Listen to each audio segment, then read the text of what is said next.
Welcome to Cam Look, your twice-a-week chance to visit with the Cincinnati Art Museum. Each Tuesday and Thursday, a staff member or volunteer will present an object from the museum's permanent collection and post questions for discussion. Please check back at 10 a.m. on those days for new work and a new conversation.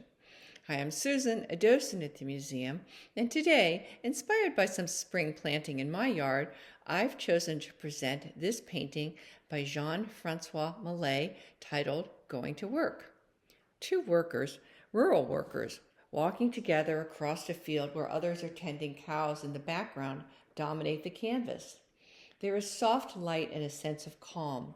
Whatever the day may bring, at this moment I can imagine that the air is cool, the sun is warm on their backs, and the grass smells sweet. The man's stride is long. He's walking purposefully towards the tasks that await him.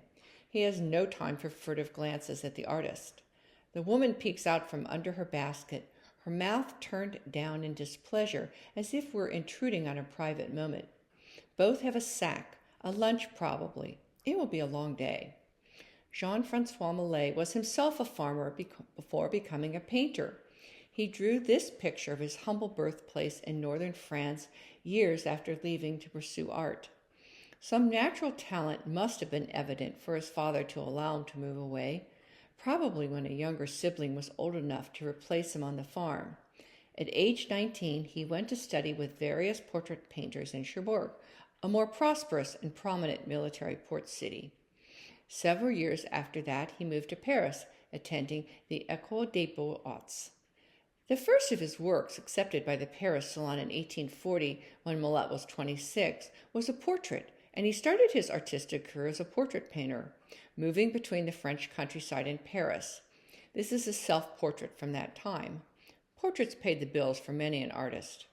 It was in Paris in the mid-1840s that Millet connected with a group of artists that would become known as the Barbizon School.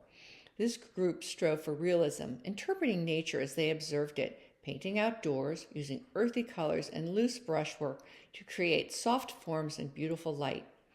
Millet chose not to concentrate exclusively on landscapes until later in his career. He called himself the painter of peasants and strove to show their struggles and connection to the land as noble. He sold this painting, The Winnower, to the state in 1848, a time of renewed egalitarianism after the abdication of King Louis Philippe in what was known as the Second Republic. A year later, in 1850, he exhibited The Sower, considered one of his early masterworks at the Salon. Although best known for his oils, he also worked in pastels. He executed The Sower in both. By the time the Cam's painting was completed in 1853, his work was controversial. President Napoleon had now become Emperor Napoleon III. It was a bad time to be promoting liberté, égalité, fraternité, and the peasant class. Millet was accused of being a socialist. He persevered, regained his popularity, and died a rich man. Do you think the pastoral landscapes and simple dignity of hardworking peasants provided comfort to Millet in the tumultuous times he lived in? Or did he paint what he knew? Does art give you comfort when times get tough? You could leave your responses in the space below.